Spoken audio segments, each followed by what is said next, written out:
Hi, welcome back to the Tya-Marie channel. That is me.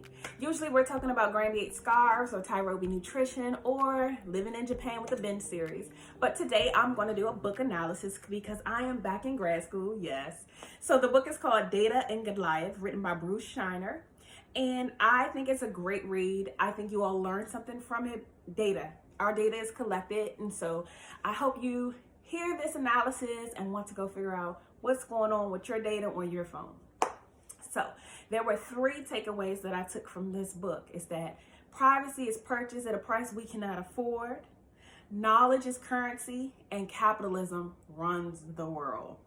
So our data is collected no matter what we're doing. So we have these smartphones that we do everything on, or even if you don't have a smartphone, if you have stuff like a tablet, AirPods, or Alexa. I know we've all spoken in the house and Alexa responded and we're like, I'm not speaking to you. They're collecting our data. Or simple things like the Amazon Fire Stick remote.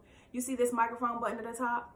I don't even think that the button has to be pushed. And even if we unconsciously push the button, data is being collected. And so just keeping in mind that everything we do is going across this technology that has really immersed in our lives and made it better, and it's being collected. So they have these terms of collect it all, know it all, exploit it all. That's concerning. So I don't know why they need that much data. I don't know why they need all of our data. And it's not just them. So the first people were corporations. They started the collecting data, the hackers. And then NSA came along and they're using corporations, but then they're also hacking the corporations.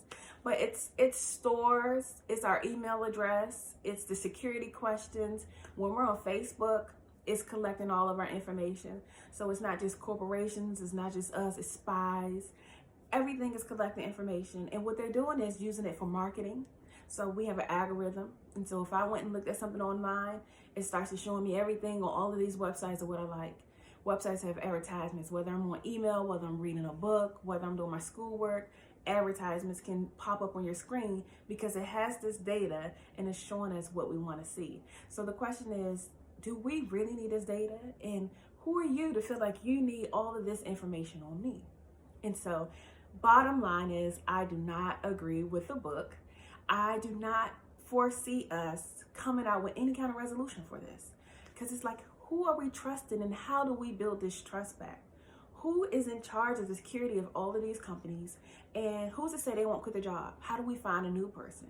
Just because information is a law or rule does not make it morally or ethically correct.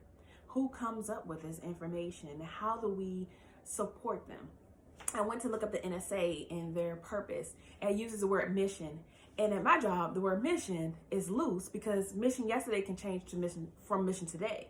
And so because the mission changed today, I can go back and get all your information and not legally have to tell you. That was weird. Other companies like the EPA, and they are talking about carcinogens. And so the question is, if they're collecting my data and seeing that I'm looking into this, something that supports my thoughts, who's to say Google can't take that off of Google page 2 and put it on Google page 59 on a page it knows I'm not going to go to? Or I also looked into on the New York Times about using incognito browsers, and it also stated in there that the websites cannot promise you that the internet providers can't see what websites you're choosing to look at. And so corporate started it, NSA went for it, and everybody's doing it. We're tracking stuff. The government pays $72 billion for government surveillance. I don't understand what they're doing it.